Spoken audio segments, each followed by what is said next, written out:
Gospels of the New Testament don't claim to be written by eyewitnesses, and in fact they were not written by eyewitnesses.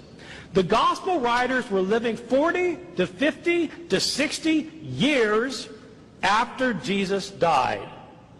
They wrote the Gospels in Greek. Jesus' language was Aramaic.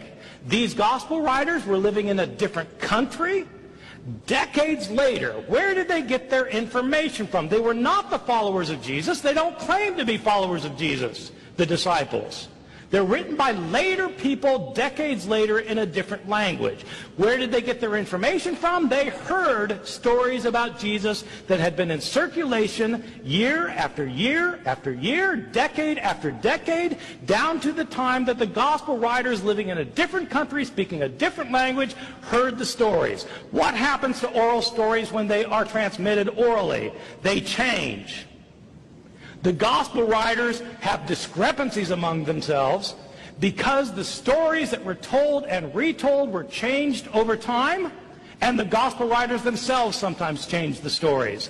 That's why there are discrepancies. That's why scholars might be able to tell you generally what Jesus was about. They can list 8 things that Jesus did, but they can't tell you the details and agree. Why can't scholars agree? Because there are so many discrepancies that the Gospels are not reliable. It's an inescapable position because there's a promise that God is sending pastors and teachers to take care of the church, and we know who they are. I mean, literally, John converted Polycarp, and Polycarp had a pupil, a disciple named Irenaeus, who wrote a 5-volume encyclopedia.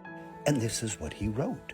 Matthew also issued a written gospel among the Hebrews in their own tongue. This is corroborated by Papias. While Peter and Paul were preaching at Rome and established the Church of Rome, they didn't start it. They laid the foundations for the apostles and the elders, stuff like that. After their departure, Mark, the disciple and the interpreter of Peter, did also hand down to us in writing what has been preached by Peter, and Luke also, the companion of Paul, recorded in a book the gospel preached by him.